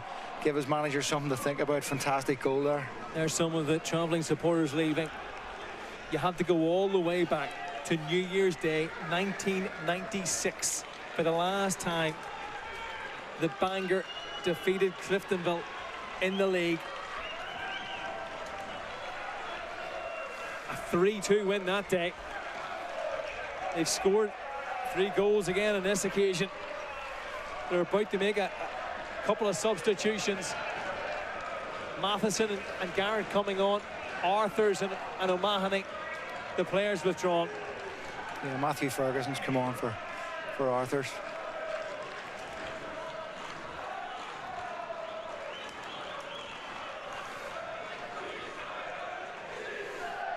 More changes for Lee Feeney. I asked Lee Feeney the question. I asked you the question before the game. What should Bangor's expectations be? What a launch pad this could potentially be for them. Yeah, it'll give them a massive boost. You know, coming up from the championship, as I said before, people will automatically think they're going to struggle.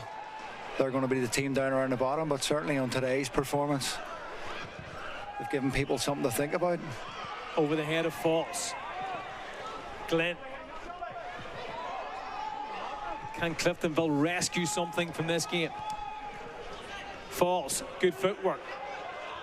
Plenty of players around him though, and it's a numerical advantage of the Bangor team that makes way. Yellow for Falls. Coleraine have scored late on. Guess who? Joel Cooper with the goal. So Coleraine 1-0 up. Last year's player of the season, who's made that sensational move from Windsor Park to the Coleraine Showgrounds, has found a net late on against Larne. That game still being played between the two clubs at the Coleraine Showgrounds. Linfield, thanks to Kieran Offor's hat-trick, 3-0 up against Dungannon Swifts and heading for all 3 points. And it looks like here at Clandyboy Road, it is going to be Bangor, the newly promoted side, starting their campaign with a victory as well. But we await the board to find out how much additional time is going to be played at the end of the 90. Shane Andrews, the fourth official. 5 minutes. And here is Joel Cooper's goal. How many times have we witnessed that down through the years? Different shirt for Joel Cooper, same result. That'll be a massive win for Coleraine after all the changes at the club over the last few months. Yeah, and that's why you pay the big money for players like Joel Cooper. You know, in games which can be very tight, toss of a coin games, he's got that moment of quality that can win the game for you. Cooper and his teammates face Cliftonville next. That's Solitude. As Owens, Well done. heads it back to the goalkeeper, and well, that third goal has just sucked the life out of Cliftonville, hasn't it? Yeah, it really has. You know, as I say, before Bangor got the second one, Cliftonville were the team on the up and putting them under all sorts of pressure. They went for the game, but you know, tremendous header from Arthurs, and then you know, another good header from Morgan, and it's a big day for Bangor. And I've been so impressed with their work rate and you know how they've been set up and how disciplined they've been in their setup, because you know Cliftonville enjoyed large parts of the game, but Bangor were so structured and so disciplined, but they've put in a tremendous shift. The players are giving everything, and that's all Lee Feeney can ask for. And yes, there have been additions, but Lee Feeney stuck with the majority of the side that got him to this space. That's also an important thing when you take it in terms of the context of entire season. It is, because you know these guys all know each other well, and you know it's important to have a really strong dressing room with big characters and boys who are prepared to go to war for each other, and that's what this Bangor team have got. Here they are, still scrapping for every ball, as picked up by Burns. He played a big part in that Michael Morgan header. It was his delivery from the set piece.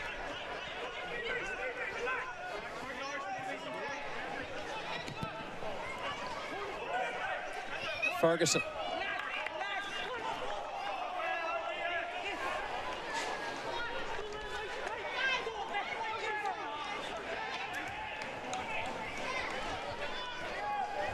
Alice.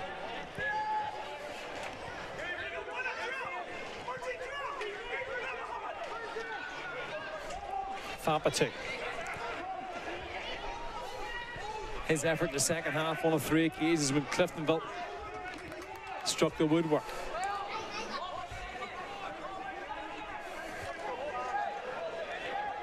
Still no massive sense of urgency though from Cliftonville. Trailing by 2 goals at this stage. Came back to equalise in the second half through Ryan Curran's effort before the 2 headers, one from Arthurs, one from Michael Morgan. But has swung the game in Bangor's favour. Keeney looks forward for an option.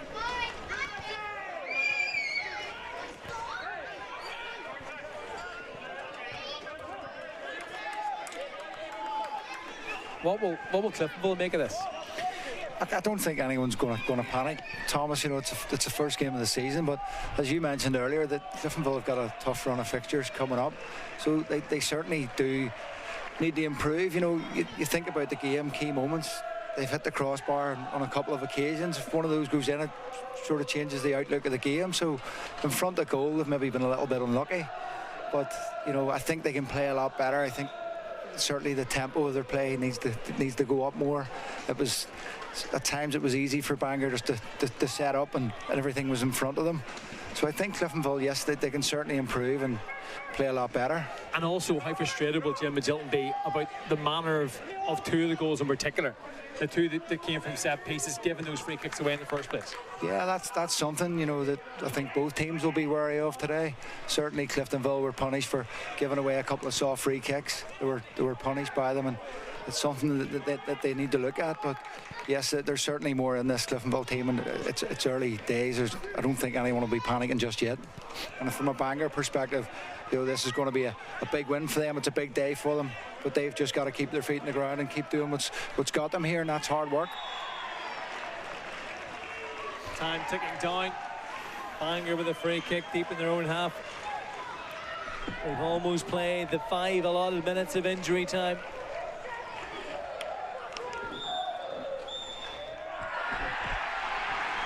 Big time games back in Bangor.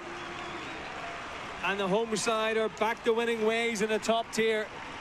Their first victory here since December 2008. The first time they've beaten Cliftonville at this stage since New Year's Day 1996. They kick off the campaign with a famous victory. Had the lead at half-time through Kyle Owen's close-range finish. Cliftonville equalised shortly after the break, but 2 fine headers, the first from Arthurs, the second from Morgan, ensured that Lee Feeney's side start their Irish Premiership life with a win. Some happy faces out there, and understandably so, Paul. Yeah, as I said, we came in here early today and there was a real buzz around the stadium, and you know, Bangor being back in the top flight, how would they go today against one of the top teams in Cliftonville? And certainly they've acquitted themselves fantastically well today. I was so impressed with their setup and their work rate. Really, for me, the level of work rate, the fitness of the team and all was excellent today. And you know, they've got the 3 points. It's a fantastic start for them. The fans are giving them a great reception here, and rightly so. And it's important to enjoy moments like this. We've spoken a lot about the club's progression, where they've been in the last few years and where they've got to, and all that success from the Ballymena and Provincial League through the PIL, through the Championship to this stage. A lot of hard work has gone in off the pitch to ensure that they had the opportunity to have success like this on it. Yes, these are the days that Bangor Football Club wanted. You know, growing up as a youngster, when I was watching Irish League football, Bangor was a permanent fixture in the league back in those days. So for to be out of the league for so long, now to be back, these are the days they dreamed of. These are the days they've got to enjoy. You know, it's only one victory, their first game. I know Lee will work hard to keep their feet in the ground, but certainly on today's showing, they're going to be a match for teams certainly at this stadium. Disappointment for Cliftonville, though, who start their campaign with a defeat. Let's look back at the best of the action over the game. Cliftonville had already hit the bar twice through Oran Casey when this free kick was given away. The defender adjudged to have found Arthurs right in the edge of the box. Neil's free kick parried by Rid. Bangor reacted first, and Kyle Owens gave them the advantage at the break with that close range finish. Yeah, again, and at that stage of the game, Cliftonville were, you know, dominating possession. They'd had a couple of efforts themselves and then found themselves behind. Rhys Campbell, after the break and the arrival of Joe Gormley on the scene, Cliftonville piling bodies forward. Casey's cross this time.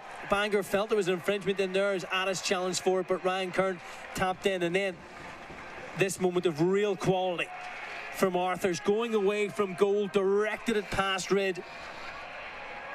Yeah, it's a brilliant header, isn't it? It's a superb ball into the box, and you know the power that he gets on that header down into the corner. Right, acknowledging the cross of Jack O'Mahony, and then the icing on the cake. Burns free kick, Morgan's header. Yeah, and that's something obviously that Jim Magilton will look to address. You know, the balls in the two goals from balls into the box there as well. It's something Cliftonville have got to improve on. So 3-1 here, 3 goals for Linfield as well as they kick off their campaign. Kieran offered the star man at Windsor Park. David Healy's side held scoreless in the first half against last season's Irish Cup winners. Offered held his nerve from the break to slot it past to make it 1-0. And the Scotsman, who arrived, of course, in January, got a second a short time after. The hat-trick was on, and he ended up leaving with the match ball. Picked the ball up in space, ran at Danny Wallace. First effort parried, looping header over Breen. And it finished Linfield 3. Dungannon Swifts 0 at the Coleraine Showgrounds. Just the one goal and it was courtesy of Joel Cooper, last year's player of the season. Swapped Linfield for Coleraine, and he scored the winner as Coleraine and Rory Higgins defeated Larne by 1-0. So there's a recap of all of the results over the weekend. Crusaders 3, Carrick Rangers 4. A couple of penalties for Carrick Rangers. Crusaders were 3-0 up in that game.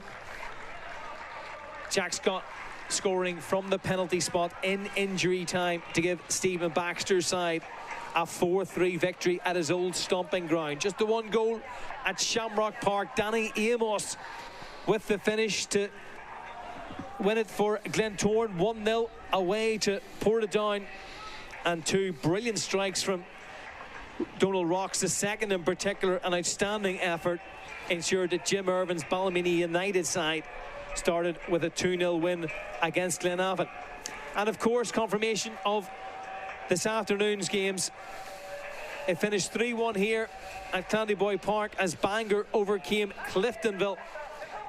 Joel Cooper with the winner at the showgrounds. Coleraine 1, Larne 0, and Kieran offered the Starman at Windsor Park as Linfield were 3-0 winners against Dungannon Swifts.